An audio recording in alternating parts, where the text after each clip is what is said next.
Baik, eh, Bapak Ibu dan saudara-saudara, tema kita pada malam hari ini adalah bertumbuh tanpa firman.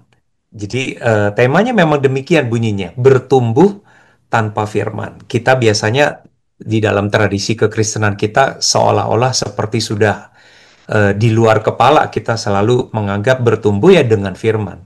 Tapi apakah mungkin kita mengalami pertumbuhan tanpa firman? Ya.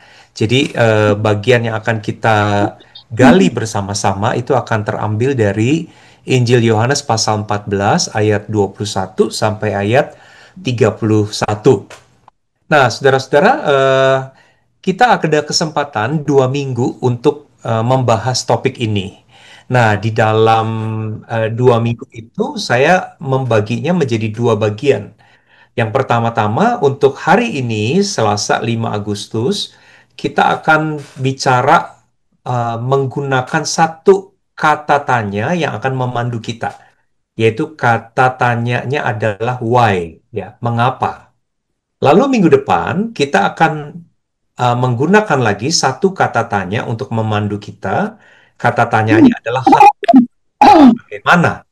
Bagaimana kita bisa bertumbuh atau bagaimana firman menolong kita untuk bisa bertumbuh. Ya, jadi kira-kira ini pembagian dari apa yang akan kita lakukan selama 2 minggu ini, ya, mulai hari ini, mulai malam hari ini. Baik, Bapak Ibu, kita membaca, saya ajak kita bersama-sama membaca Injil Yohanes pasal 14 ayat 21 sampai ayat 31. Saya sudah mencantumkannya pada layar apa namanya? PowerPoint slide ini. Saya akan bacakan untuk Bapak Ibu sekalian, ada 10 ayat ini ya, 21 sampai 31 dari Yohanes pasal 14 ya. Saya akan mulai ya Bapak Ibu. Barang siapa memegang perintahku dan melakukannya, dialah yang mengasihi aku. Dan barang siapa mengasihi aku, ia akan dikasihi oleh Bapakku. Dan aku pun akan mengasihi dia dan akan menyatakan diriku kepadanya. Yudas, yang bukan Iskariot, berkata kepadanya, Tuhan, apakah sebabnya maka engkau hendak menyatakan dirimu kepada kami dan bukan kepada dunia? Jawab Yesus, jika seorang mengasihi aku, ia akan menuruti firman-Ku, dan Bapakku akan mengasihi dia, dan kami akan datang kepadanya dan diam bersama-sama dengan dia.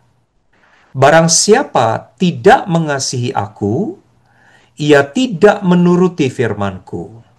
Dan firman yang kamu dengar itu bukanlah daripadaku, melainkan dari Bapa yang mengutus aku. Semuanya itu kukatakan kepadamu, selagi aku berada bersama-sama dengan kamu. Tetapi penghibur, yaitu Roh Kudus, yang akan diutus oleh Bapa dalam namaku, dialah yang akan mengajarkan segala sesuatu kepadamu dan akan mengingatkan kamu akan semua yang telah kukatakan kepadamu.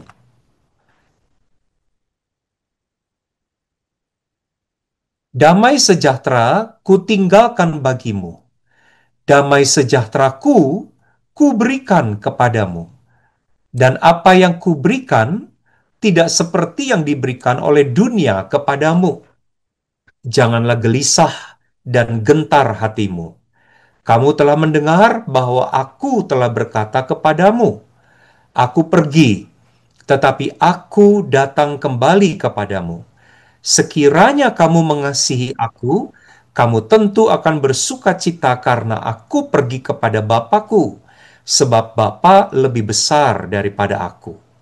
Dan sekarang juga aku mengatakannya kepadamu sebelum hal itu terjadi, supaya kamu percaya apabila hal itu terjadi. Tidak banyak lagi aku berkata-kata dengan kamu, sebab penguasa dunia ini datang, dan ia tidak berkuasa sedikit pun atas diriku. tetapi supaya dunia tahu bahwa aku mengasihi Bapa dan bahwa aku melakukan segala sesuatu seperti yang diperintahkan Bapa kepadaku. Bangunlah, marilah kita pergi dari sini. Jadi sampai di situ pembacaan Alkitab untuk kita pelajari bersama-sama pada malam hari ini, Bapak, Ibu, dan Saudara. Saya akan mulai masuk dalam slide yang pertama ya, Bapak, Ibu. Jadi kalau kita membaca Injil Yohanes pasal 14, sebetulnya perikop yang barusan saya bacakan ini berada di dalam satu konteks yang cukup menarik untuk kita pelajari. Konteksnya adalah pada waktu itu ayat-ayat yang barusan saya bacakan itu berada di dalam narasi perpisahan atau di dalam peristiwa di mana Yesus mengatakan bahwa dia akan pergi kepada Bapa, dia akan meninggalkan murid-muridnya. Jadi konteksnya pada waktu itu Yesus mengatakan satu kabar atau satu berita tentang perpisahan yang akan terjadi di depan, ya. Nah, saudara, di dalam narasi perpisahan itu ada beberapa poin yang disinggung oleh Tuhan Yesus. Yang pertama, Yesus menyinggung bahwa dia akan pergi, dia akan kembali kepada Bapa, ya. Dia sebut itu di dalam ayat kedua, ayatnya yang ketiga dari pasal 14. Di situ dikatakan bahwa dia pergi ke rumah Bapa untuk menyediakan tempat bagi kita semua, bagi murid-muridnya. Jadi hal yang disinggung Yesus yang pertama adalah tentang tujuan. Dia akan pergi kembali kepada Bapa. Hal kedua, Bapak Ibu, yang disinggung Yesus di dalam narasi perpisahan adalah sebuah penegasan ulang bahwa dia dan Bapa adalah satu, ya. Dan ini muncul kalau Bapak Ibu ingat dari pertanyaan eh, Thomas, ya. Sebab di situ dikatakan begini, Yesus berkata bahwa kemana aku pergi, kamu tahu jalannya, gitu. Lalu kemudian Thomas bertanya begini, bagaimana kami tahu jalannya, sedangkan kepada siapa engkau pergi saja kami tidak tahu, kira-kira begitu. Lalu Yesus menjawab bahwa aku pergi kepada Bapa, aku dan Bapa adalah satu. Jadi dia menegaskan kembali di dalam narasi perpisahan ini bahwa sesungguhnya dia adalah Allah sendiri, bahwa dia dan Bapa adalah satu, gitu. Jadi itu hal kedua yang perlu kita ketahui ya tentang apa yang ada di dalam narasi perpisahan. Nah, yang ketiga, di dalam narasi perpisahan itu, Yesus menjanjikan datangnya Roh Kudus yang disebut sebagai penolong yang lain, ya. Penolong yang pertama itu adalah Yesus sendiri, Allah yang hadir dan tinggal di tengah-tengah manusia. Tapi ketika Yesus akan pergi berpisah dengan murid-muridnya, Yesus menjanjikan akan datang penolong yang lain, ya, yang berbeda dengan Yesus tapi masih di dalam natur yang sama dengan dia sebagai Allah. Dan penolong yang lain itu adalah Roh Kudus. Nah, saya mau mengajak Bapak Ibu untuk perhatikan cukup teliti pada bagian yang ketiga ini ketika Yesus bicara tentang Roh Kudus. Di situ Tuhan Yesus mengatakan tentang apa yang akan dilakukan oleh Roh Kudus, penolong yang lain itu. Yang pertama dikatakan bahwa Roh Kudus itu akan menyertai murid-murid, ya, bahwa Yesus akan pergi meninggalkan mereka, tetapi kamu tidak akan ditinggalkan sebagai yatim piatu. Roh Kudus akan menyertai kamu. Itu hal pertama tentang Roh Kudus yang Yesus sampaikan. Nah, selain itu, nah ini yang menarik, yang ada kaitannya dengan tema kita. Apa yang dikerjakan oleh Roh Kudus di tengah-tengah kehidupan orang-orang percaya yang ditinggalkan oleh Yesus, yaitu apa? Dikatakan pada ayat 26, Roh Kudus itu mengajar, dia mengingatkan, dia menolong murid-murid untuk melakukan apa yang Yesus perintahkan. Jadi ketika Yesus pergi meninggalkan murid-muridnya, maka ada penolong yang lain yang akan mengajar, yang akan mengingatkan murid-murid tentang apa yang mereka pernah dengar dari Yesus, yang akan menolong murid-murid untuk melakukan apa yang Yesus pernah perintahkan kepada mereka. Dan dikatakan bahwa apa yang Yesus sampaikan kepada mereka sesungguhnya itu berasal dari Bapa. Tentu saja karena ia dan Bapa adalah satu. Dan bagaimana murid-murid itu diingatkan untuk melakukan apa yang Yesus perintahkan itu di tengah-tengah dunia yang tidak mengenal Yesus. Jadi kalau Bapak Ibu perhatikan di dalam konteks ya, nanti di rumah kita bisa membaca mulai dari ayat 4 pasal 14 dari ayat pertama. Di situ dikatakan bahwa dunia di mana murid-murid masih ada di dalamnya adalah dunia yang tidak mengenal Yesus. Jadi, Bapak Ibu, saya ingin ajak kita eh, nomor satu, nomor dua, lalu nomor tiga, bagian A, mungkin ini cukup menjadi pengetahuan buat kita. Tetapi ada 3B ini, ya, 3B, ada satu penegasan dari Yesus. Bahwa Roh Kudus penolong yang lain itu akan bekerja di tengah-tengah kehidupan murid-murid, di tengah-tengah kehidupan orang-orang percaya, untuk mengajar murid-murid, untuk mengingatkan murid-murid, untuk menolong murid-murid melakukan apa yang Yesus perintahkan di tengah-tengah kehidupan di dunia yang tidak mengenal Yesus, di dunia yang menolak Yesus bahkan. Ya. Nah, hal keempat yang Yesus tegaskan di dalam narasi perpisahan ini, kalau kita tadi memperhatikan apa yang saya bacakan sampai diulang beberapa kali, Bapak Ibu, bahwa jika murid-murid melakukan perintah yang Yesus pernah berikan kepada mereka, itu adalah ekspresi dan bukti kasih mereka kepada Yesus, ya. Kalau saya akan bacakan misalnya di ayat 23, misalnya di situ dikatakan, jawab Yesus, "Jika seorang mengasihi aku, ia akan menuruti firman-Ku." Lalu ayat 23, "Jika seorang mengasihi aku," ayat 21, jika dia memegang perintahku dan melakukannya, dialah yang mengasihi aku." Jadi Bapak Ibu, Tuhan Yesus menegaskan kalau murid-muridnya yang ditinggalkannya itu memegang perintahnya, melakukan dan mentaati apa yang dia firmankan, itu adalah tanda bahwa murid-murid itu mengasihi dia, mengasihi Yesus yang sementara waktu itu tidak lagi ada bersama-sama dengan mereka. Ya, jadi kira-kira itu cara kita memahami ayat yang tadi kita baca di dalam konteks itu, ya, di dalam konteks perpisahan. Nah, lalu apa relevansinya kalau begitu buat kita? Saya ingin mengajak Bapak Ibu untuk menarik relevansinya secara setara gitu, bahwa saudara dan saya dan juga murid-murid Yesus yang pada waktu itu berpisah dengan Yesus sebetulnya ada pada satu kondisi dan situasi yang sama. Artinya apa? Artinya saat ini Yesus, pribadi Yesus tidak berada bersama-sama dengan kita di sini. Itu satu. Yang kedua, tetapi kita sedang disertai oleh Allah di dalam pribadi Roh Kudus. Dan Yesus akan datang kembali nanti untuk membawa kita ke tempatnya.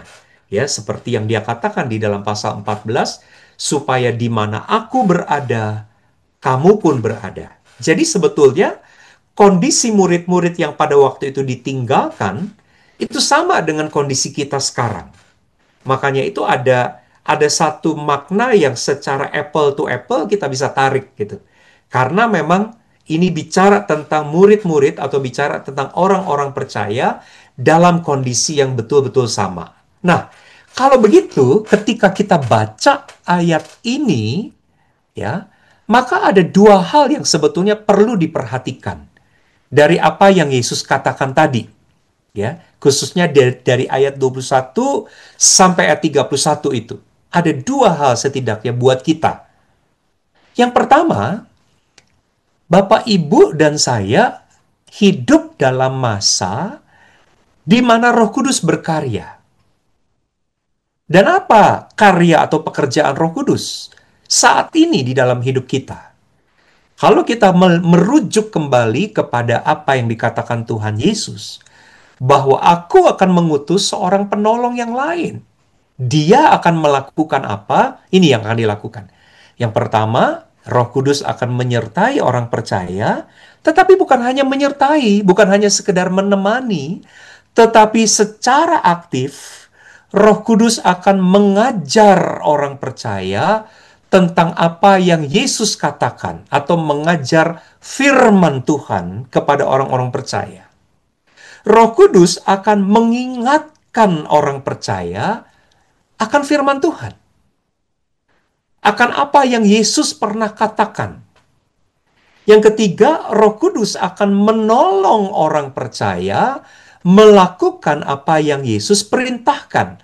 Menolong orang percaya melakukan firman Tuhan di tengah-tengah dunia yang tidak mengenal Dia. Jadi itu hal pertama. Jadi ini bukan hanya untuk murid-murid. Pengalaman diajar, pengalaman diingatkan, pengalaman ditolong, itu sebetulnya juga kita alami dalam hidup kita sekarang di tengah-tengah dunia yang memang juga tidak mengenal Yesus, ya. Dan itulah yang menjadi fokus dari pekerjaan Roh Kudus, bukan sekedar menemani atau menyertai, tetapi secara aktif dia bekerja dalam hidup orang percaya, khususnya terkait dengan keberadaan firman Tuhan. Dia mengajar, dia meremind, mengingatkan, dia menolong kita untuk melakukannya dengan sungguh-sungguh, dengan tekun, ya, dengan benar. Nah, itu hal pertama yang harus kita pegang, Bapak Ibu. Hal kedua adalah begini. Kalau di dalam teks tadi ditekankan ekspresi dan bukti cinta kepada Yesus itu dinyatakan melalui memegang perintahnya, melakukannya, dan menuruti firman-Nya. Kalau Bapak Ibu perhatikan dari dua penegasan, nomor satu dan nomor dua ini, ya, maka kesimpulannya yang bisa kita tarik adalah dari perikop ini nampak sekali sentralitas dari firman Tuhan dalam hidup orang percaya. Dari perikop ini nampak sekali fungsi firman Tuhan dalam hidup orang percaya. Yaitu apa? Untuk dipegang, untuk dituruti, untuk dilakukan dalam hidup orang percaya. Dan itu semua menunjukkan, kalau kita melakukan semua itu, menunjukkan cinta kita kepada Yesus. Dan bagaimana kita bisa melakukannya dengan baik? Ada Roh Kudus. Ya. Jadi dua poin ini yang kita tarik dari perikop itu sekali lagi memperlihatkan kepada kita satu hal tentang betapa utamanya, ya, betapa sentralnya, betapa jelasnya fungsi firman Tuhan di dalam hidup murid-murid Kristus, di dalam hidup orang-orang percaya. Ya, jadi kita sudah sampai menyimpulkan perikop itu untuk kita maknanya itu. Ya, maknanya adalah fungsi firman Tuhan sangat sentral. Kira-kira begitu. Nah, baik, saya akan lanjutkan kembali ya Bapak Ibu ya. Lanjutkan terus. Nah, kalau dikatakan cinta kepada Tuhan, tadi kan dikatakan barang siapa melakukannya, ayat 21, barang siapa memegang perintahku dan melakukannya, dialah yang mengasihi aku. Ayat 23, jika seseorang mengasihi aku, ia akan menuruti firmanku. Bapak Ibu, dari situ, dari dua ayat ini, ayat 21, ayat 23, kita menarik satu pelajaran penting.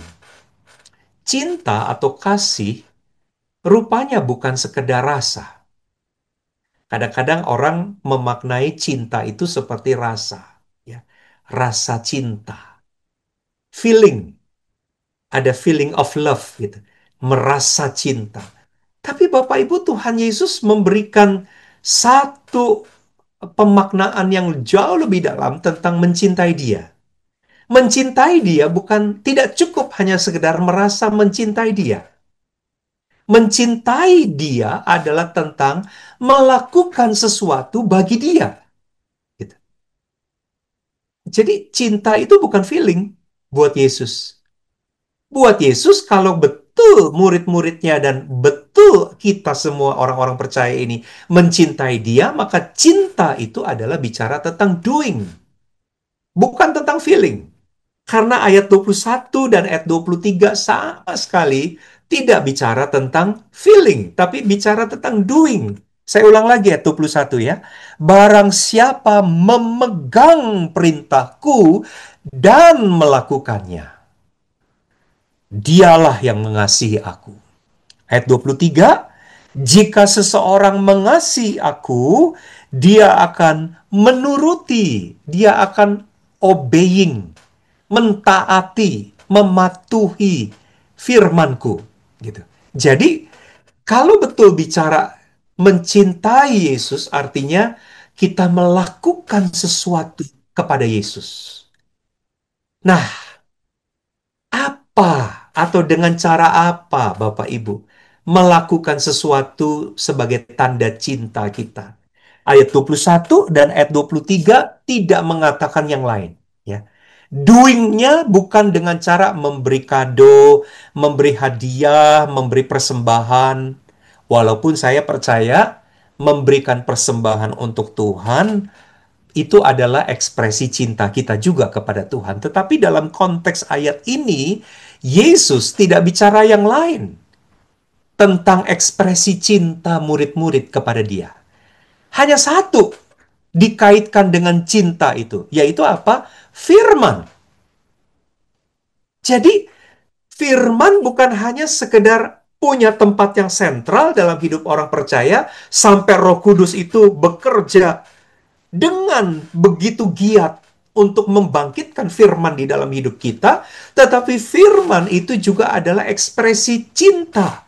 Kalau kita pegang, kalau kita betul-betul hidup menurutinya, kalau kita hidup betul-betul mentaatinya, itu adalah bukti bahwa kamu mencintai aku, kata Tuhan Yesus.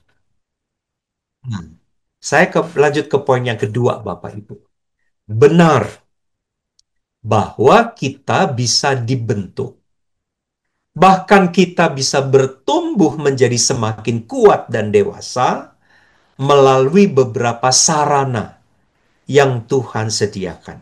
Jadi, kalau ditanya, kalau saudara tanya sama saya, apa iya Pak? Satu-satunya itu hanya firman Tuhan. Saudara, Tuhan menyediakan banyak sarana sebetulnya. Setidaknya di dalam slide ini saya mencatat ada 3 yang saya coba angkat. Sarana yang melaluinya orang percaya bisa dibentuk, bisa bertumbuh. Ya, apa itu? Yang pertama adalah peristiwa atau keadaan. Ya, saudara, peristiwa atau keadaan itu memberi kepada kita pengalaman atau lingkungan untuk kita bisa bertumbuh. Jadi misalnya, contoh ya Bapak Ibu, peristiwa COVID beberapa tahun yang lalu. Saya percaya banyak orang akhirnya diajar Tuhan, dibentuk Tuhan, gara-gara peristiwa itu. Setidaknya belajar bahwa begini, betapa berharganya hidup. Belajar setidaknya betapa singkatnya umur manusia. Belajar bahwa betapa rapuhnya manusia. Nggak boleh sombong. Virus yang nggak kelihatan aja bisa membuat dia mati. Begitu ya.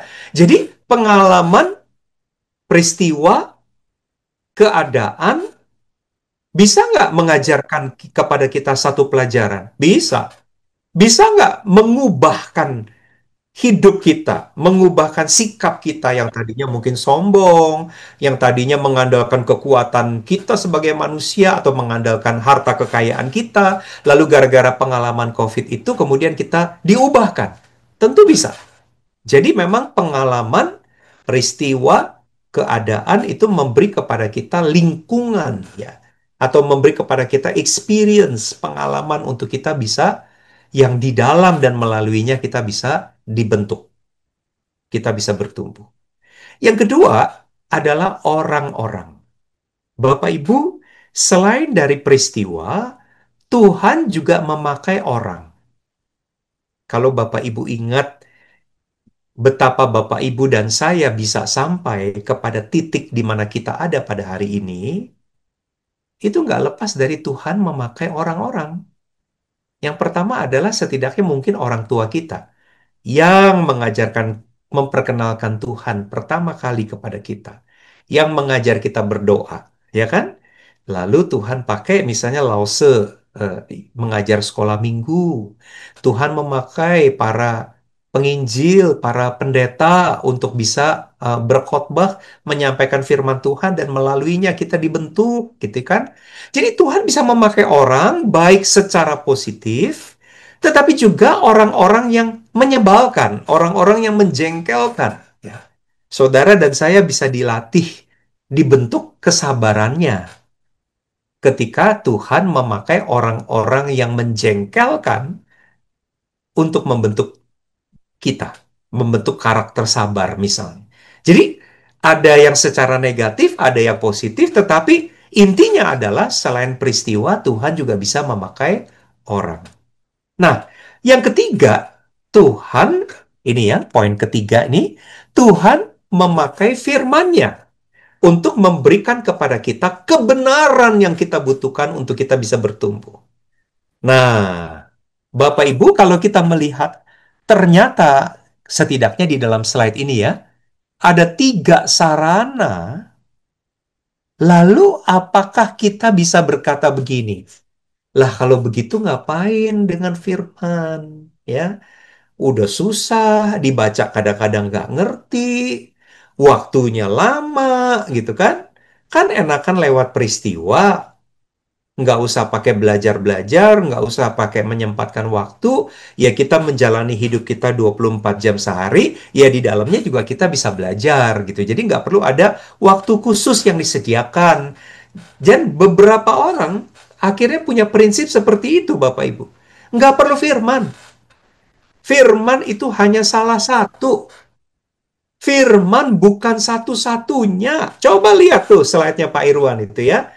Ada tiga sarananya. Jadi ada peristiwa, Tuhan juga bisa pakai orang kok. Ya. Jadi buat apa firman gitu. Nah, Bapak Ibu, sekalipun saya mengatakan firman itu adalah sarana yang Tuhan pakai, dan masih ada juga sarana-sarana lain, tapi bukan berarti Bapak Ibu kita bisa menggeser atau mengganti tempat firman dengan dua hal ini. Saya ulang. Ini statement penting. Kendati pun ada sarana lain yang melaluinya kita bisa diajar atau dibentuk. Tetapi itu tidak mau mengatakan bahwa firman atau tempatnya firman bisa digantikan. Tempatnya firman itu bisa digeser. Kenapa Bapak Ibu? Coba mari kita lihat ya, saya tulis di sini. Ketika bicara tentang firman, sesungguhnya kita bicara tentang makanan atau nutrisi rohani kita.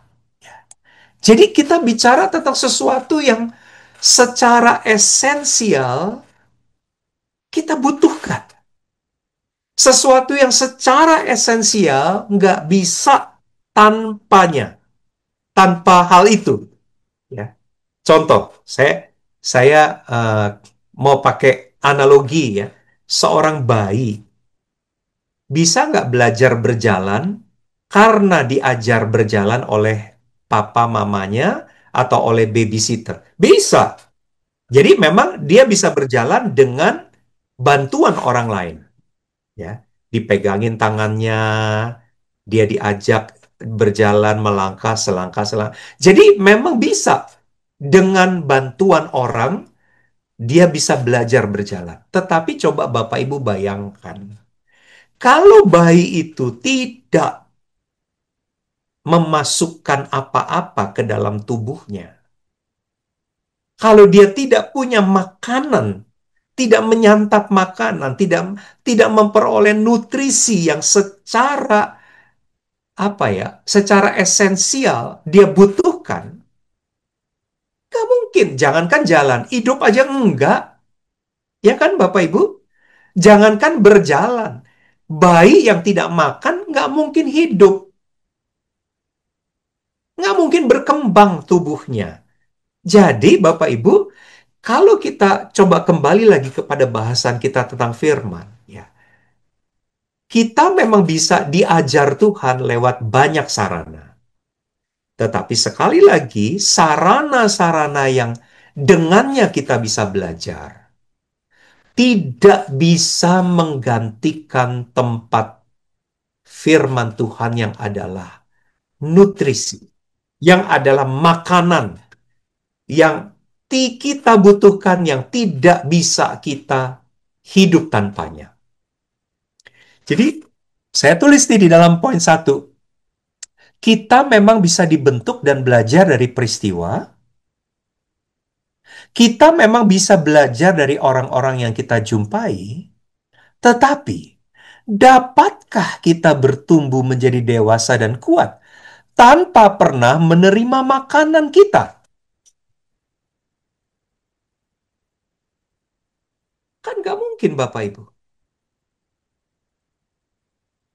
Saudara mau mengalami pengalaman-pengalaman kayak apapun yang membuat saudara bertumbuh, atau saudara setidaknya belajar sesuatu dari pengalaman itu, saudara mau ketemu guru-guru hamba Tuhan yang paling jago sekalipun, yang menolong saudara untuk belajar, tetapi kalau saudara tidak memasukkan makanan itu ke dalam tubuh saudara, nggak mungkin bertumbuh. Dan yang lebih tragisnya adalah tidak mungkin hidup.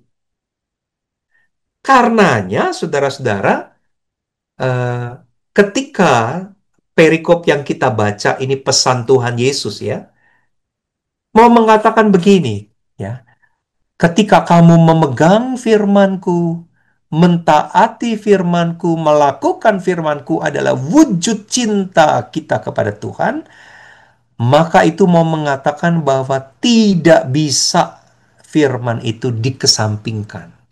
Saudara tidak bisa sebagai orang Kristen atau sebagai orang percaya mengatakan, saya pakai sarana yang lain aja deh. Saya pakai cara yang lain aja deh. Gitu ya. Saya bisa kok bertumbuh tanpa firman.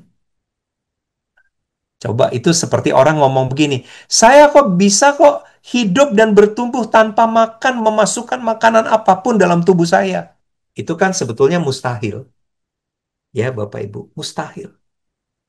Jadi sekali lagi Bapak Ibu, perikop ini mau mengatakan kepada kita tentang tempat firman dalam kehidupan orang percaya, khususnya dalam menolong dia bertumbuh.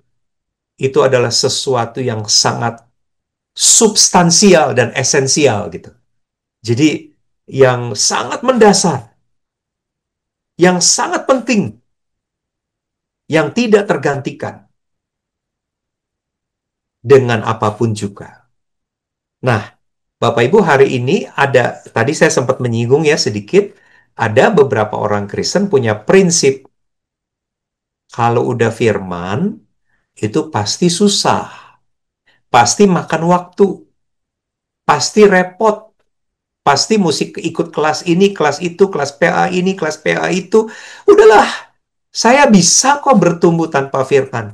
Sampai di titik ini, Bapak Ibu, saya ingin menegaskan dari apa yang kita tarik melalui perikop ini, tanpa firman, jangankan saudara bicara tentang bertumbuh, tanpa makanan rohani, kerohanian kita pasti mati. Ya, kering dan mati. Itu. Kita nggak usah ngomong bertumbuh. Kering dan mati. Maka tidak mungkin kita mengesampingkan tempat firman. Ya, kita udah belajar tadi tempatnya sangat sentral di dalam kehidupan murid-murid. Nah, sekarang mari kita lihat beberapa hal yang untuk kita pikirkan ya. Mengapa perlu firman? Ya, selain daripada tadi udah secara eksplisit saya mengatakan karena itu adalah makanan rohani kita. Tapi dari perikop yang kita baca ini, kenapa kok firman dikaitkan dengan bertumbuh? Maka kita tanya pertanyaan tadi kan kita sepakat ya pertemuan hari ini kata tanyanya adalah why, ya kan? Kenapa? Kenapa kok harus firman? Kenapa kok firman tidak bisa digantikan? Kenapa kok nggak bisa digantikan dengan pengalaman? Kenapa kok nggak bisa digantikan dengan kehadiran orang-orang? Kenapa firman? Supaya kita bertumbuh. Yang pertama, saudara-saudara, jawabannya adalah begini. Firman Tuhan itu memberi kepada kita petunjuk tentang bagaimana kita harus hidup sebagai umat Allah. Ya, saya ajak kita perhatikan lagi ayat 21 dan ayat 23 yang hari ini mungkin beberapa kali saya ulang untuk baca ya. Ayat 21, ayat 23 begini. Barang siapa memegang perintahku dan melakukannya, dialah yang mengasihi aku. Sampai di situ. Bagian A saja. Barang siapa memegang perintahku dan melakukannya. Konteksnya apa Bapak Ibu? Konteksnya murid-murid segera akan ditinggalkan oleh Tuhan Yesus. Tuhan Yesus akan pergi kembali kepada Bapanya. Selama 3,5 tahun di dalam pelayanan Yesus, ada banyak hal yang Yesus sudah ajarkan. Ada banyak hal yang Yesus sudah berikan, sudah nasihatkan, sudah perintahkan kepada mereka. Jadi selama 3,5 tahun itu, perintah, ajaran, firman sudah diberi. Nah, ketika hendak berpisah, Tuhan Yesus mengatakan begini, barang siapa memegang perintah yang pernah kusampaikan kepadanya, dan barang siapa melakukannya dalam hidupnya, dialah yang mengasihi aku. Jadi, seakan-akan Tuhan Yesus sedang mau mengatakan begini, perintah yang selama ini kuberikan kepadamu adalah perintah untuk dilakukan. Perintah untuk dituruti. Perintah itu sudah kusampaikan kepadamu, engkau harus hidup sesuai dengan apa yang sudah kusampaikan kepadamu itu. Jadi perintah itu untuk dilakukan. Mari kita lihat ayat 23. Ayat 23. Jawab Yesus, jika seseorang mengasihi aku, perhatikan ini, dia akan menuruti firmanku. Saya percaya murid-murid kalau udah tentang firman, udah sering banget dengar. Kan mereka bersama dengan Yesus selama masa pelayanan Yesus. Ya kan? Jadi kalau ngomong firman atau perkataan Yesus, mereka udah sering dengar. Tapi masalahnya, saudara-saudara, firman itu bukan sekadar untuk didengar, untuk diketahui.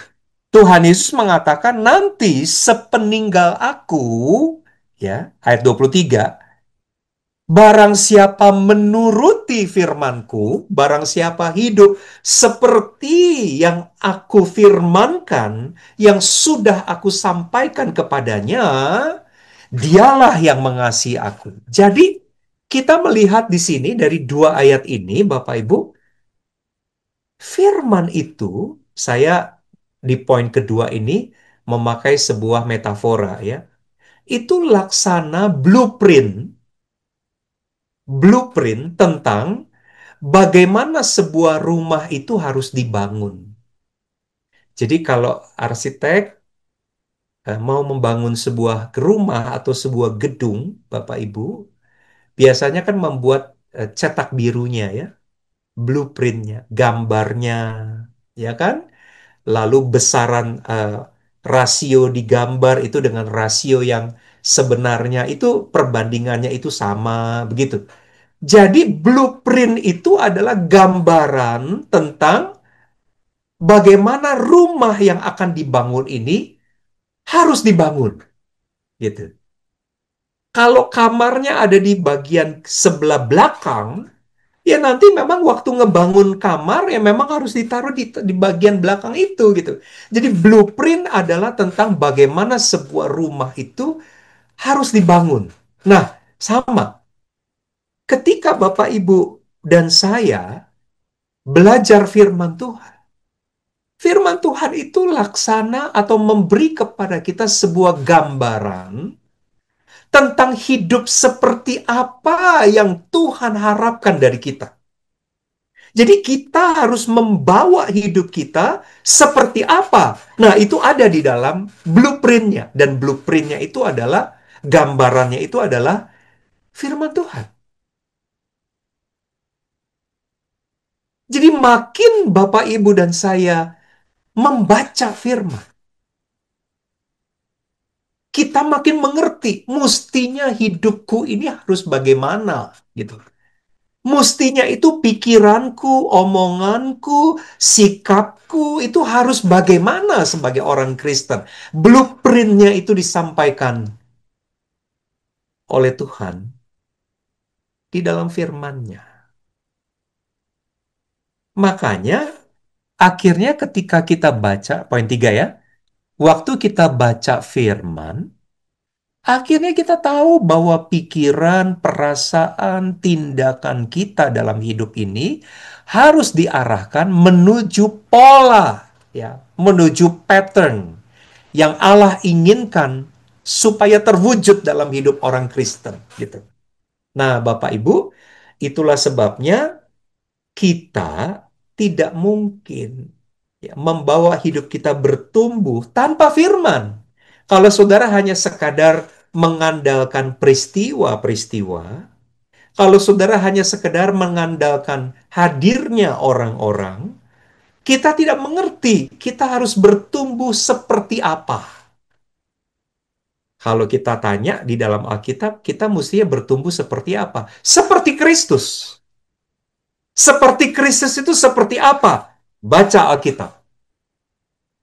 Di situ kita akan tahu bagaimana Yesus berpikir, Yesus berkata-kata, Yesus bersikap, Yesus bertindak, dan itulah yang menjadi pattern, yang menjadi pola kita harus membawa hidup kita seperti itu, ya. Jadi goalnya adalah Christ-like, dan seperti apakah menjadi seperti Kristus itu? Semua itu ada di dalam Alkitab. Bapak Ibu, sampai di poin yang pertama ini. Adakah orang Kristen yang masih bisa dengan yakin, bersikukuh mengatakan, saya bisa kok bertumbuh tanpa firman? Kira-kira, ya, kalau Bapak Ibu udah belajar di poin pertama ini, kira-kira kalau ada orang Kristen mengatakan, saya bisa kok bertumbuh tanpa firman? Bisa? Saya nggak yakin dia bertumbuh, itu satu. Karena nggak makan, nggak mungkin ada hidup, apalagi bertumbuh. Yang kedua, kalaupun betul ada pertumbuhan, menurut dia, nggak jelas juga akan menjadi seperti apa.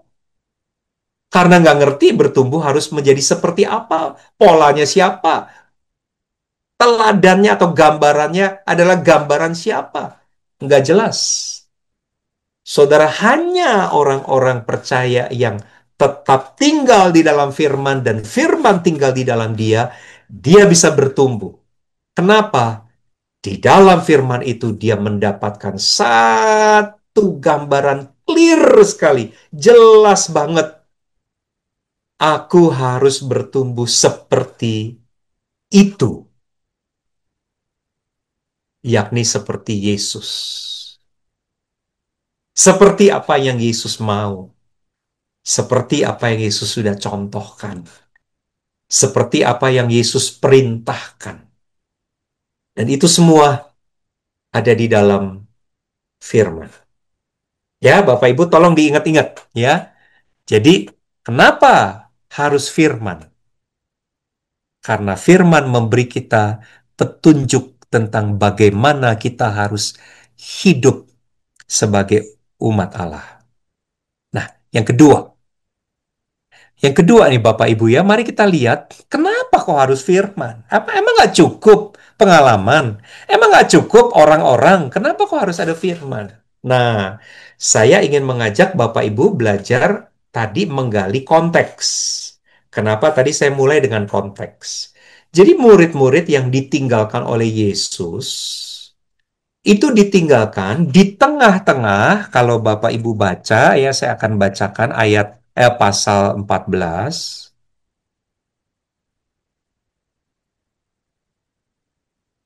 Em, Pasal 14 ya Bapak Ibu. Saya akan bacakan di ayatnya, sebentar, ayatnya ke-18. Ayat 19. Yohanes 14 ayat 19. Tinggal sesaat lagi dan dunia tidak akan melihat aku lagi. Tetapi kamu melihat aku. Jadi walaupun Yesus sudah tidak ada di tengah-tengah murid-murid, Yesus mengatakan, kamu tetap melihat aku. Sebab aku hidup dan kamu pun akan hidup. Bedanya adalah dunia tidak melihat aku. Jadi dunia seperti apa yang ditinggali oleh murid-murid? Kira-kira Yesus meninggalkan murid-murid itu dalam dunia yang seperti apa? Dalam dunia yang tidak mengenal Yesus. Dalam dunia yang tidak mengenal kebenaran. Dan di tengah-tengah dunia yang tidak mengenal kebenaran itulah murid-murid berada. Bapak, Ibu, dan saya juga berada di dunia seperti itu. Nah, kalau begitu, apa fungsinya firman di sini? Firman Tuhan menjadi satu-satunya kebenaran yang memberi kepada kita prinsip, standar, patokan yang absolut di tengah-tengah dunia yang kebenarannya itu bersifat spekulatif. Dunia yang kebenarannya itu bersifat relatif, berubah-ubah. Hari ini ngomongnya begini, besok ngomongnya begitu. Hari ini bilangnya boleh, eh, besok bilangnya nggak boleh. Atau kebalik, dulu bilangnya nggak boleh, sekarang bilangnya boleh, gitu ya. Itu kan artinya apa yang menjadi kebenaran di dalam dunia yang tidak mengenal kebenaran, itu sifatnya relatif, berubah-ubah. Dan sifatnya spekulatif. Nggak ngerti kenapa dulu nggak boleh, sekarang jadi boleh, gitu. Nah, kalau kita tinggal di dunia yang semacam itu, Bapak Ibu, tentu murid-murid akan sangat dibingungkan dengan perubahan-perubahan kebenaran yang ada di dalam dunia, bukan? Dulu nggak boleh, sekarang boleh. Dulu iya, sekarang enggak. Atau dulu enggak, sekarang iya. Gitu kan murid-murid jadi bingung. Harus bagaimana? Orang percaya, saudara dan saya juga tidak punya pegangan. Nah, maka untuk kita bisa bertumbuh, kita butuh pegangan yang kuat. Pegangan yang kita andalkan. Pegangan yang bisa menjadi patokan. Setiap kali kita mau bertanya, kita mengacu ke situ. Dan patokan ini absolut, artinya nggak angin-anginan gitu. Sekarang iya, besok enggak, atau sekarang enggak, besok iya gitu. Enggak.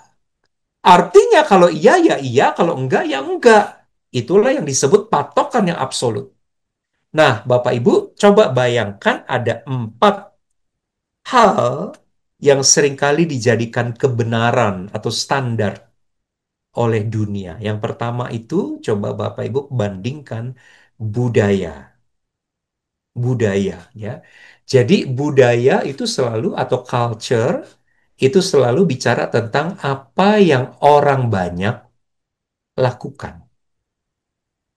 Apa yang mayoritas atau apa yang umumnya dilakukan oleh orang. Nah, kalau udah ngomong budaya, seringkali Bapak Ibu, apa yang dilakukan oleh banyak orang atau oleh semua orang, itu umumnya dianggap benar atau dianggap boleh. Boleh. Contoh, contoh. Coba Bapak Ibu berhenti di lampu traffic light. Belok kanan atau belok kiri, udah jelas-jelas tulisannya apa? Belok kiri mengikuti lampu lalu lintas. Ada tulisannya. Nggak ada tulisan belok kiri langsung nggak ada. Tulisannya adalah belok kiri mengikuti lampu lalu lintas. Lalu, saudara berhenti. Tapi ketika saudara berhenti, semua motor, termasuk mobil yang ada di sisi kiri, jalan terus belok walaupun lampunya merah. Nah, pada kondisi semacam itu sering kita berpikir, nggak apa-apa kali ya kalau belok ya. Oh, semua orang juga melakukannya kok. Kalau semua orang banyak yang melakukan berarti ya boleh. Walaupun secara eksplisit tulisannya nggak boleh gitu ya. Jadi seringkali apa yang dilakukan oleh orang banyak itu dianggap benar. Nah, Bapak Ibu, silakan nggak kalau budaya itu menjadi standar kebenaran? Kalau di Amerika atau di negara-negara barat, berhubungan suami istri walaupun tidak menikah itu dilakukan oleh banyak orang. Mungkin kalau mau diadakan sensus atau diadakan apa? Diadakan coba survei, mungkin 90% orang-orang yang tinggal di dalam budaya barat melakukan hubungan suami istri walaupun mereka tidak menikah. Nah, kalau budaya menjadi standar kebenaran, berarti apa? Hubungan suami istri walaupun tidak menikah, itu berarti boleh. Berarti nggak apa-apa. Kenapa? Wong semua orang melakukannya kok. Itu kalau budaya menjadi standar. Yang kedua, yang bisa dijadikan standar adalah tradisi. Tradisi itu bicara tentang sesuatu yang dari dulu. Di masa lampau itu sudah dilakukan, bahkan turun-temurun. Ya, tradisi. Nah, Bapak Ibu, tradisi seringkali juga dijadikan patokan untuk menilai kebenaran. Jadi apa yang sudah dari dulu dilakukan, itu dianggap benar. Apa yang sudah dari dulu turun-temurun, bahkan diwariskan dari nenek moyang kita itu dilakukan, itu dianggap benar atau dianggap boleh untuk dilakukan. Misalnya begini. eh kan ada itu ya keyakinan atau kepercayaan orang-orang kuno ya. Misalnya begini, eh, nggak boleh berdiri di depan pintu gitu. Nanti menghalangi rejeki mau masuk gitu ya. Dan itu dilakukan oleh orang-orang dari dulu, dari kakek buyut kita, dari engkong kita gitu, terus gitu ya. Dari dulu itu dilakukan. Dan itu dianggap kebenaran. Karena apa? Karena dari dulu itu sudah dilakukan. Masalahnya Bapak Ibu, apakah yang dari dulu turun-temurun itu dilakukan? Apakah itu benar-benar benar? Apakah itu sungguh-sungguh kebenaran? Ternyata kalau kita coba renungkan baik-baik, ada banyak pemikiran-pemikiran atau pandangan-pandangan yang bersifat tradisi yang sekarang itu menemukan maknanya yang berbeda, bukan? Ya, seperti kita juga misalnya di dalam tradisi Tionghoa, misalnya Bapak Ibu, mungkin kita punya tuh dulu ya dari secara turun-temurun itu dari keluarga kita, turun ada satu pemahaman atau keyakinan-keyakinan tertentu yang dulu dianggap benar. Tapi sejak kita kenal Kristus, kita tahu bahwa apa yang dari dulu dipegang yang dianggap kebenaran belum tentu benar, ya kan? Itu tradisi. Ketiga, nalar. Nah, ini adalah standar kebenarannya manusia modern. Jadi sepanjang itu masuk akal, itu kebenaran.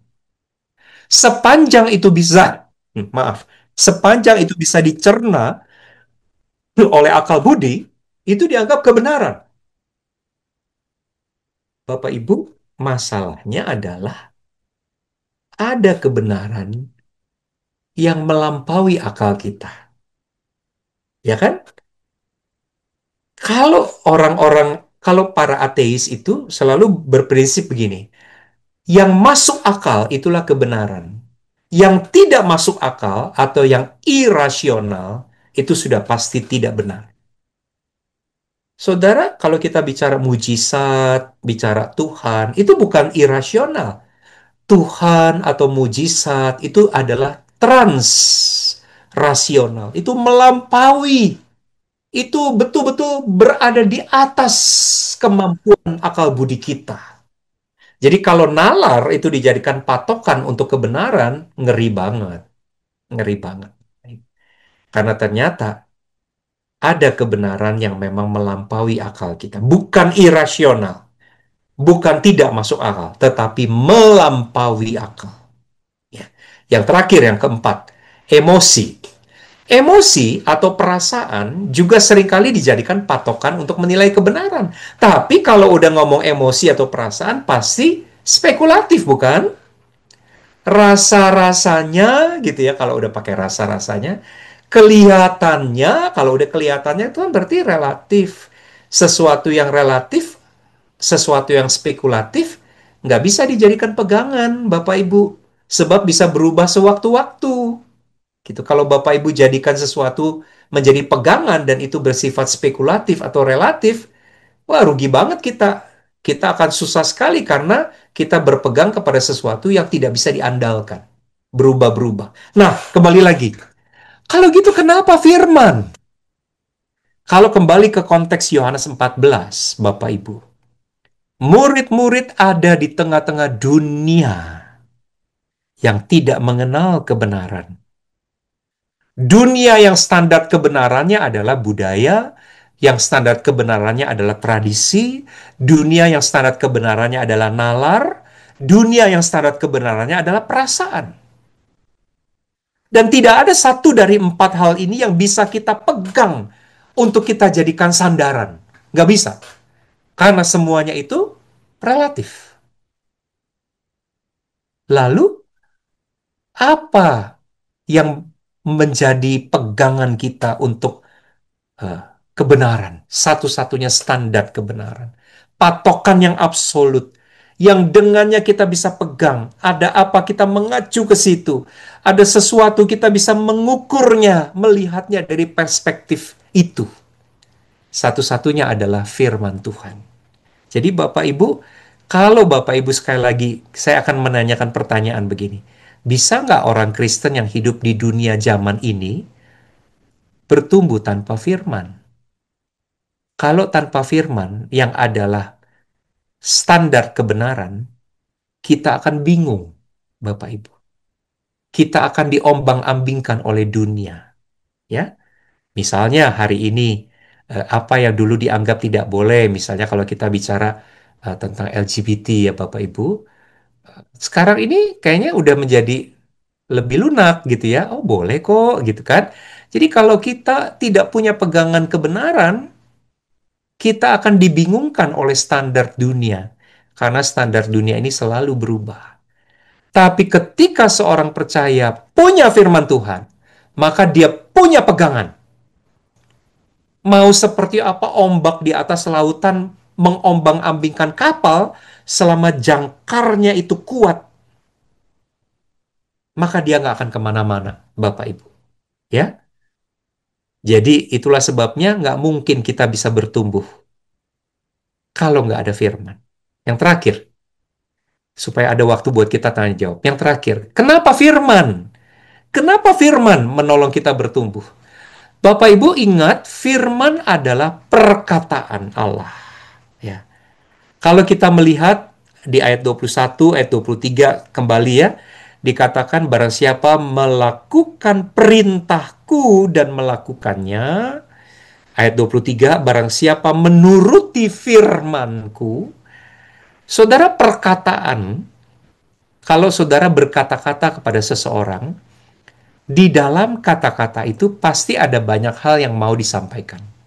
Misalnya, di dalam kata-kata itu ada hal yang Allah ingin kita ketahui.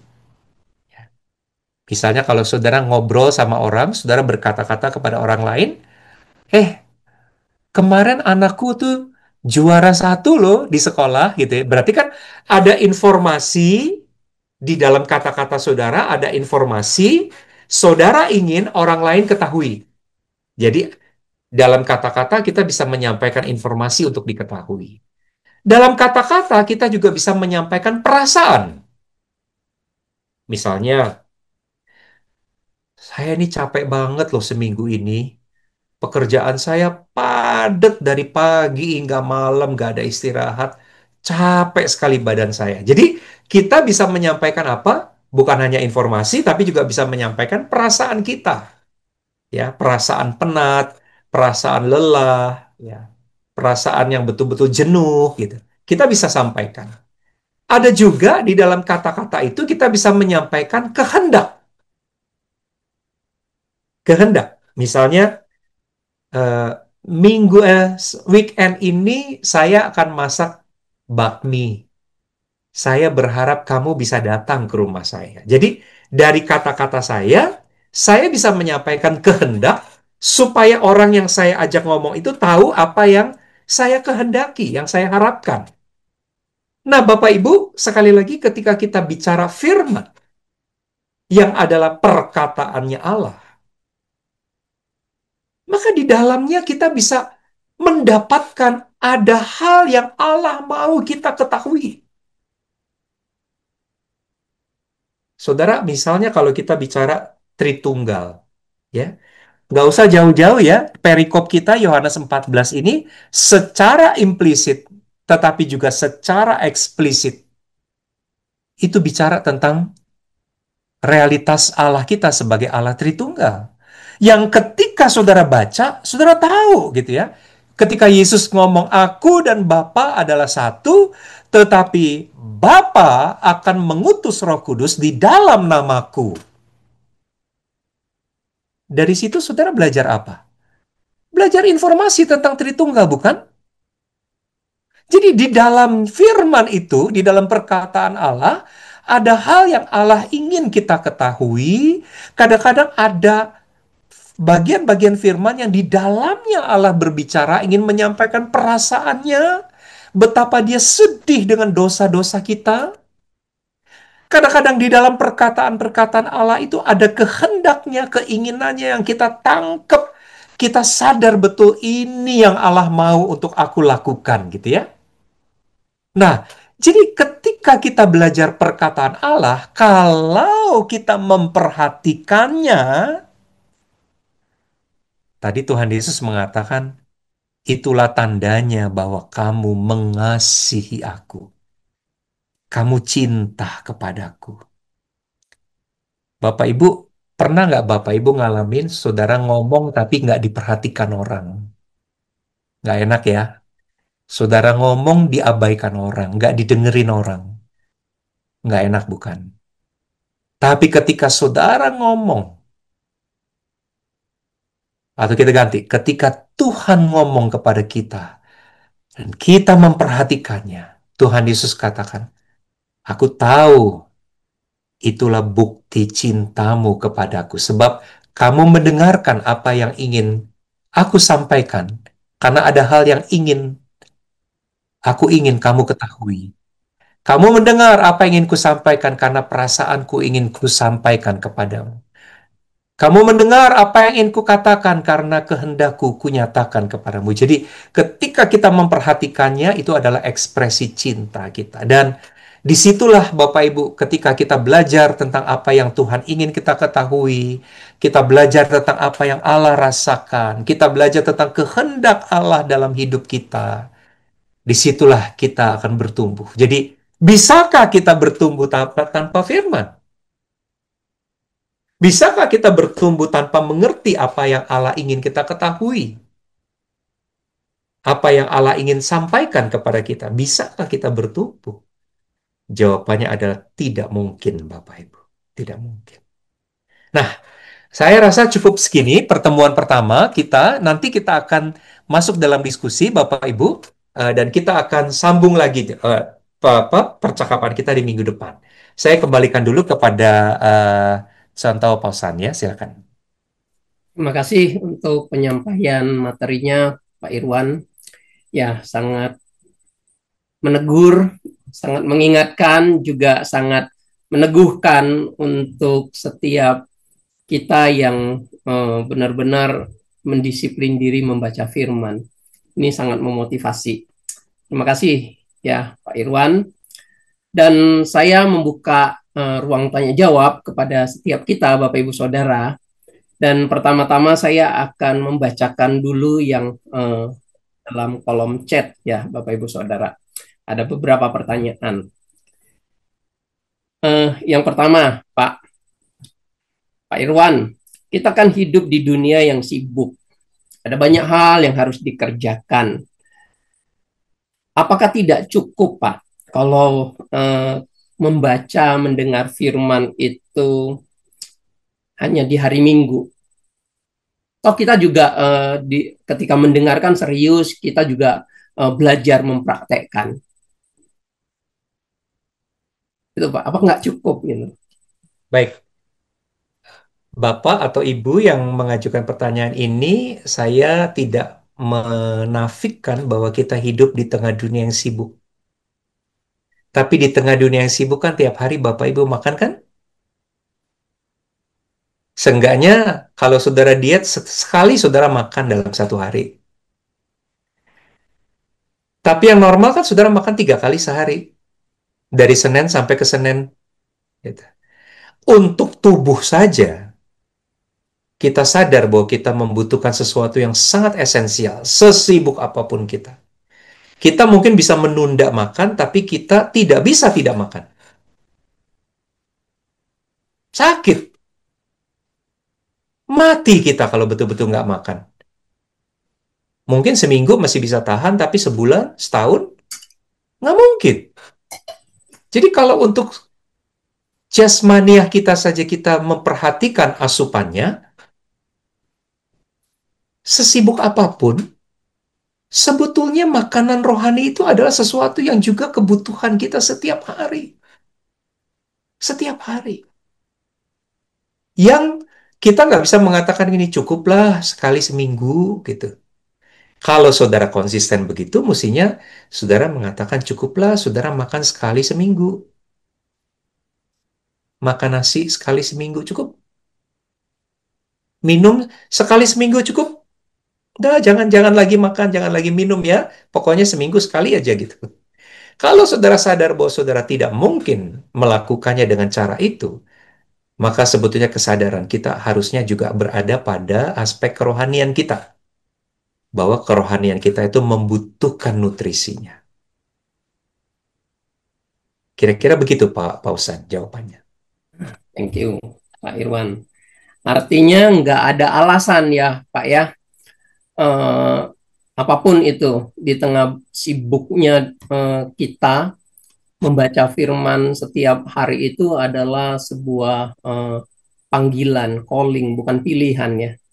Betul, betul. Itulah sebabnya kenapa banyak orang Kristen terlihat rohaninya hidup. Terlihat rohaninya hidup, padahal sebetulnya enggak. Padahal sebetulnya kering. Dari mana kita akan tahu kerohanian kita kering? Ketika kita diuji. Ketika ada banyak hal terjadi dalam hidup, kita nggak siap. Gitu. Kerohanian yang kering itu rapuh gitu, seperti kayu yang sudah keropos, lalu tiba-tiba ada beban yang berat, langsung patah, hancur, berantakan gitu. Hmm. Tapi dia datang ke gereja kok tiap minggu, iya betul. Tapi nanti ketika giliran ada sesuatu terjadi, waduh itu baru kelihatan betapa rapuhnya, kayak kayu udah dimakan rayap, kerohanian. Begitu Pak Pasan. Nah ini sekalian Pak, ada yang di satu lagi sebenarnya ada yang masuk beberapa, tapi ini karena terkait barusan ya Pak. Tapi kenapa Pak? Ada banyak orang ya, mereka sebenarnya ngerti juga gitu loh, tahu gitu Pak.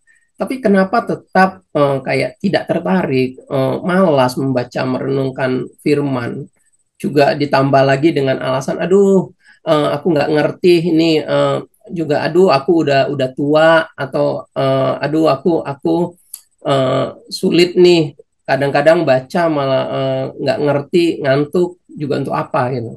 Hmm.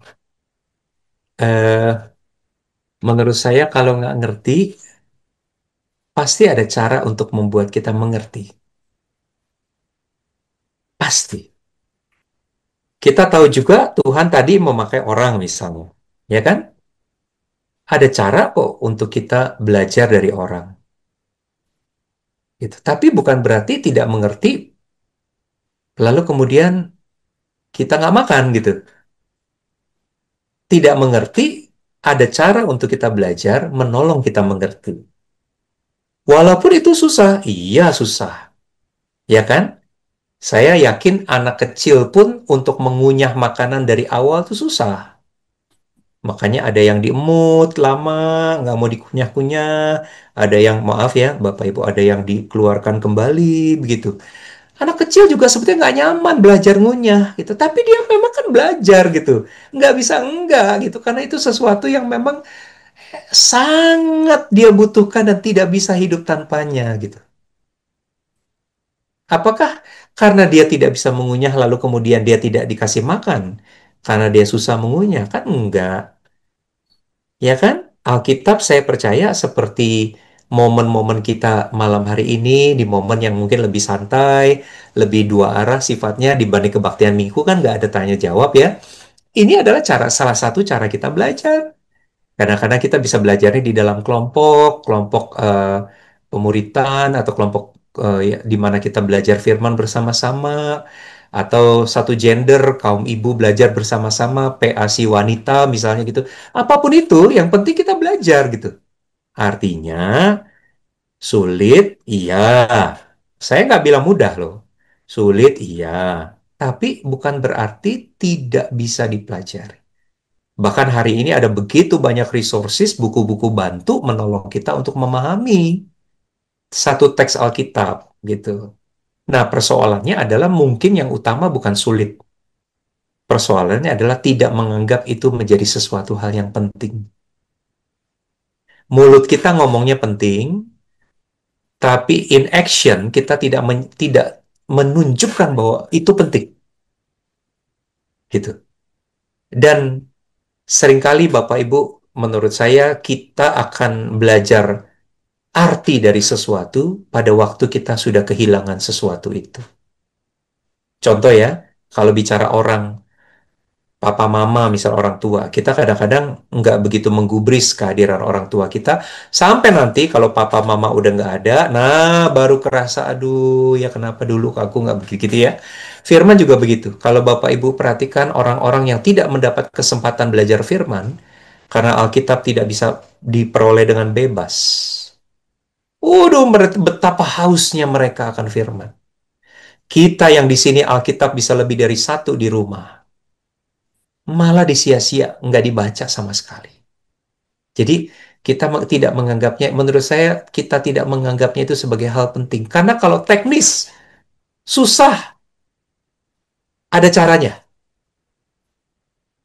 Tapi kalau udah saya tidak melihat itu sebagai sesuatu yang saya butuhkan, yang penting, ya itu nggak ada caranya selain daripada memang disadarkan gitu.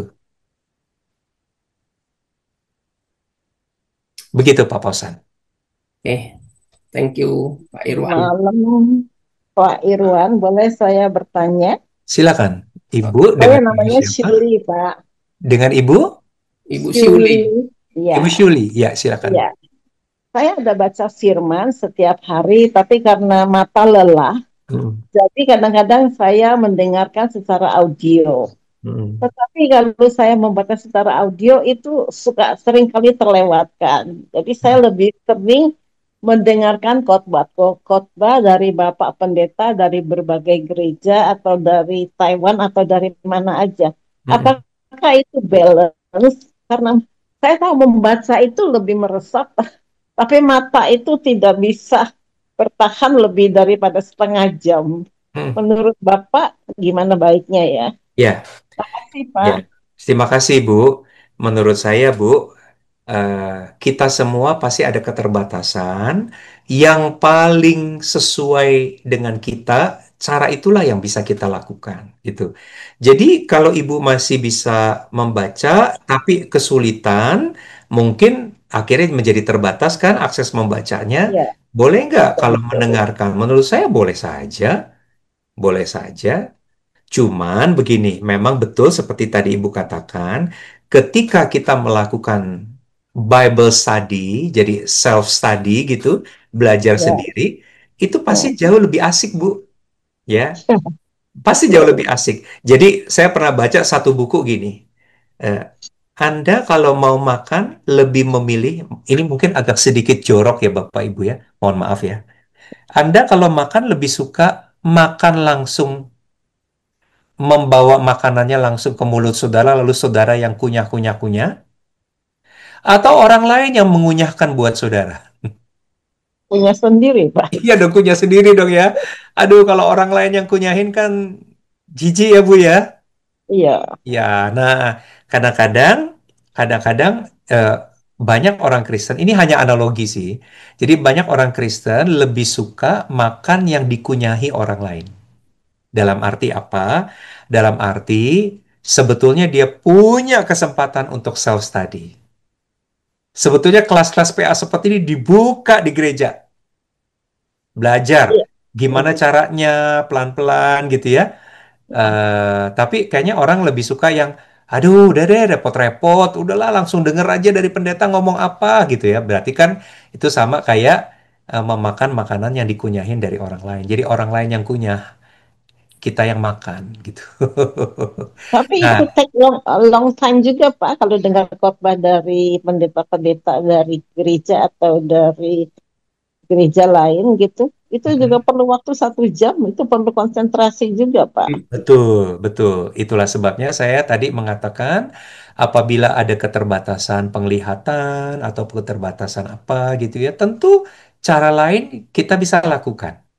Tapi Oke, kalau memang ada kemampuan kita untuk melakukan sesuatu yang memang lebih maksimal membuat kita belajar firman, kenapa kita tidak menggunakannya begitu? oke, Begitu ya, oke. Bu. Terima kasih, Thank Bu. you ya, Pak. Makasih. Sama-sama, Ibu. Thank you Pak Irwan. Bapak Ibu Saudara, mohon sabar ya. Ini makin banyak nih yang masuk pertanyaannya nih. Pak Irwan, ini ada beberapa lagi nih. Ya, mohon Pak Irwan bisa jawab. Pak, kadang eh, kalau kita di gereja, ya ada orang tuh berkata begini, "Alah, untuk apa sih ikut PA? Akhirnya juga jadi gudang ilmu." Gitu loh. Akhirnya juga jadi gudang ilmu. Yang penting kita ibadah setiap minggu kita ngerti, kita coba praktekkan gitu loh. Kita coba mempraktekkan firman. Nah, daripada belajar PA juga akhirnya jadi gudang ilmu. Nah, ini aku memahami sih, kadang-kadang pertanyaan ini justru jadi penghambat orang baca firman, Hmm, belajar firman. Nah, apa nasihat dari Bapak untuk iya. statement ini? Semua bentuk kita belajar firman, baik di kelas PA, baik khotbah minggu, ujungnya tidak pernah berhenti kepada mengetahui. Kalau Bapak Ibu baca ayat 21, saya ulang ya. Barang siapa memegang perintahku dan melakukannya. Jadi buat Yesus targetnya bukan bukan murid-murid tahu gitu. Murid-murid melakukannya. Ayat 23. Jika seseorang mengasihi aku, ia akan menuruti firmanku. Jadi love adalah action kan? Love adalah doing. Jadi bukan Jadi belajar firman, mau itu kelas PA, mau itu KTB, mau itu kelompok pemuritan, mau itu dengar khotbah di ibadah minggu, seperti yang dikatakan Tuhan Yesus di dalam amanat agung. Pergilah, jadikanlah sebuah bangsa muridku. Apa cirinya murid?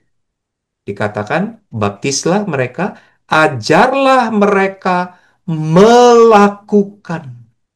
Jadi kelas-kelas pemuritan itu salah besar kalau cuma berhenti kepada pemahaman gitu. Kelas-kelas pemuritan itu harusnya punya fokus adalah belajar untuk menerapkan, belajar untuk melakukan. Yuk, kita sama-sama yuk, gitu. Yuk, berkelompok yuk, saling ingatkan, saling kuatkan, saling dorong, melakukan. Jadi, tekanan utama di dalam pemuritan adalah bicara tentang menjadi, bukan memahami. Nah, kalau orang berasumsi ikut kelas PA hanya sekedar menambah pengetahuan atau menjadi gudang firman, menurut saya dengar khotbah minggu juga bisa menjadi gudang firman. Kalau semua itu akhirnya diakhiri dengan hanya sekedar knowledge. Betul. Makanya harus ada eh, action. Nah, malam ini juga kerinduan saya adalah saya pengen nih Bapak Ibu jangan cuman sekedar kita dengar PA yang temanya bertumbuh tanpa firman dan kita udah tahu nggak bisa tanpa firman. Kalau habis ini Bapak Ibu cuman dengar PA ini, apalagi saudara nanti akan minta bahannya dari saya pasti kasih bahannya. Tapi kalau cuma untuk dibaca-baca, sedih saya Bapak Ibu. Tuhan lebih sedih lagi ya Pak ya. Iya kan, tuh target saya sebetulnya bukan hanya sekedar dibaca gitu slide saya ini gitu, tapi saya ingin Bapak Ibu melakukannya. Begitu Pak. Oke, thank you Pak Irwan. Ya. Masih ada tiga Pak ya untuk Bapak Ibu yang barusan menulis di kolom chat sepertinya tadi juga sudah terjawab ya untuk pertanyaan Bapak Ibu yang tadi sudah disampaikan sama Pak Irwan sepertinya sudah terjawab. Nah ini masih ada dua lagi Pak. Namun sebelum dua pertanyaan yang secara lisan nanti saya sampaikan, saya beri kesempatan untuk satu kepada Bapak Ibu Saudara yang ingin bertanya secara langsung. Namun terlebih dahulu kalau boleh dengan menekan fitur raise hand. Ada Bapak Ibu Saudara? Satu terakhir. Oke, saya anggap tidak ada ya Bapak Ibu Saudara, maka yang bertanya secara langsung saya tutup dan saya mengajukan untuk dua pertanyaan kepada Pak Irwan. Yang pertama, Pak Irwan, mau tanya Pak, apakah orang yang rajin belajar firman pasti imun atau Pasti pasti tidak pasti bakal jatuh? oh Apakah orang yang rajin belajar firman apakah akan pasti imun atau pasti tidak bakal jatuh atau down terhadap masalah berat yang menimpanya? Tadi Pak Irwan kan sempat bilang nanti diuji tuh pada waktu ada masalah, ada beban berat, nah akan terlihat gitu betapa rapuhnya dia. Nah, ini ada jemaat yang bertanya, apakah kalau kita rajin belajar firman kita pasti imun, Pak? Pasti hmm, nggak akan down, nggak akan pasti akan bisa menghadapi lah gitu masalah yang datang. ya. Kalau bicara imun itu berarti asumsi seolah-olah kita hanya punya roh tetapi kita sudah tidak lagi punya daging. Padahal firman Tuhan katakan roh itu memang penurut tetapi daging lemah. Kita belajar firman, tetapi kita kan masih tinggal di dalam daging yang lemah ini. Jadi kalau ditanya, bisa nggak orang yang belajar firman jatuh? Bisa, karena kita masih tinggal di dalam daging. Tetapi, mudahkah dia jatuh? Kalau pertanyaan ke situ ya, artinya kalau bicara intensitas, seringkah atau begitu gampangkah dia tergoda? Begitu mudahkah dia berpaling misalnya gitu? Jawabannya adalah tidak. Kenapa bisa begitu? Ini sebetulnya bahan saya minggu depan. Bapak Ibu, kalau kita belajar firman, saya percaya tuh apa yang kita pelajari itu akan, karena saya percaya begini, manusia belajar atau manusia menyampaikan firman, tetapi Roh Kudus yang menggemakannya gitu.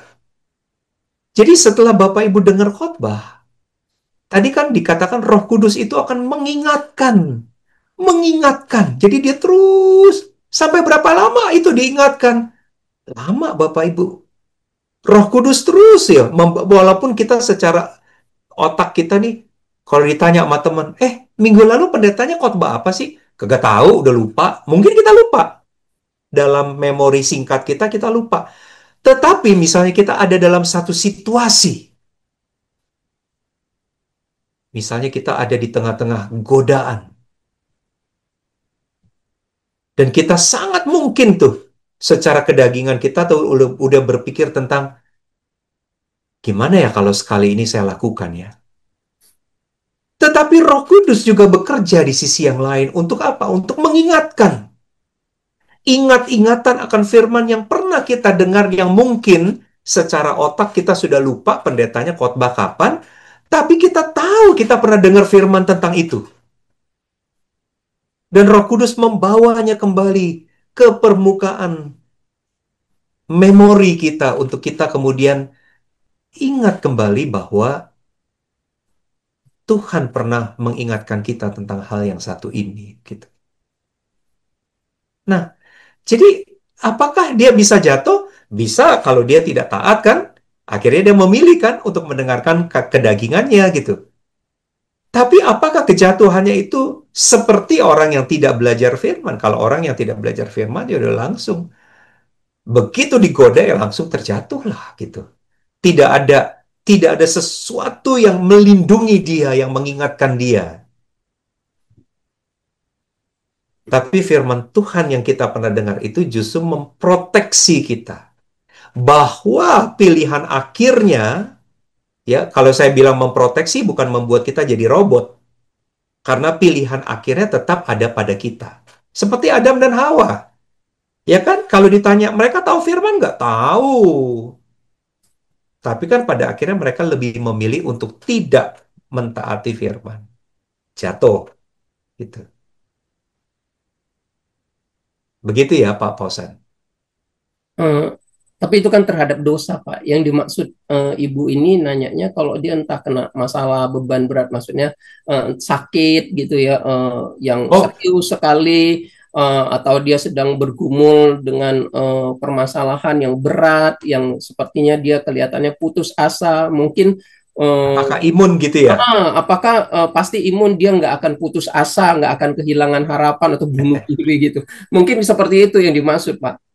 Jawabannya adalah tidak imun, Bu.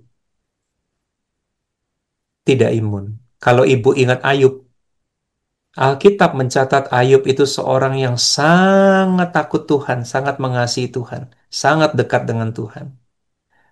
Tapi sebagai manusia, dia pernah sampai kepada titik terendah di mana dia mulai meragukan Tuhan, apalagi karena perkataan kawan-kawannya itu. Udah tinggalin aja Tuhanmu, ngapain sih gitu. Dia akhirnya berpikir, iya ya, jangan-jangan bener nih gitu. Jadi pernah nggak Ayub sampai di titik terendah di dalam imannya? Pernah.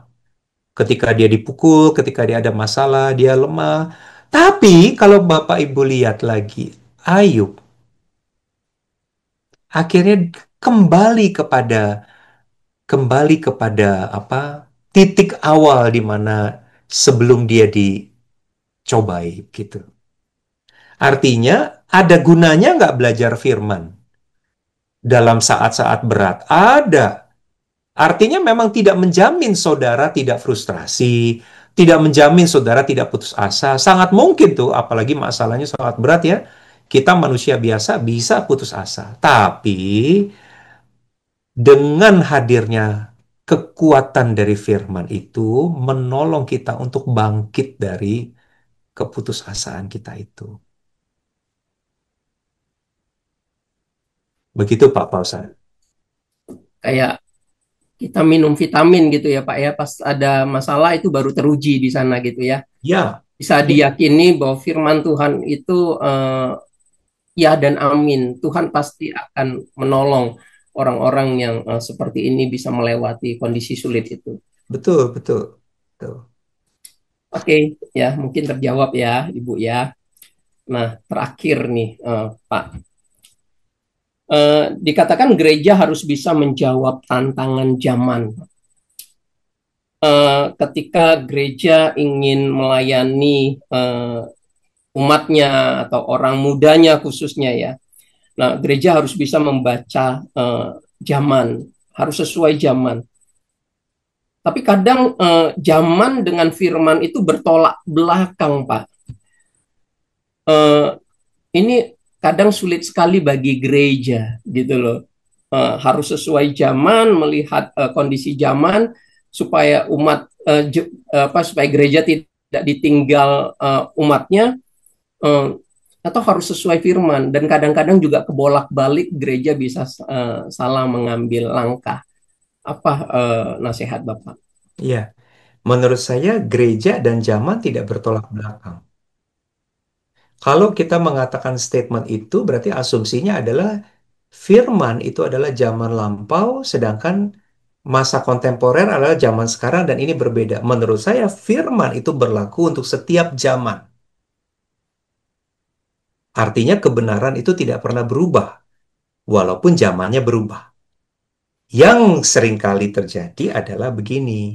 Ya, yang seringkali akhirnya membuat kita melihat seperti bertolak belakang artinya ketika kita melihat zaman itu semakin jauh dari firman. Kalau firmannya sendiri itu sebetulnya berlaku untuk sepanjang zaman. Kebenarannya itu berlaku untuk setiap kondisi dan keadaan. Tapi yang terjadi seringkali adalah zaman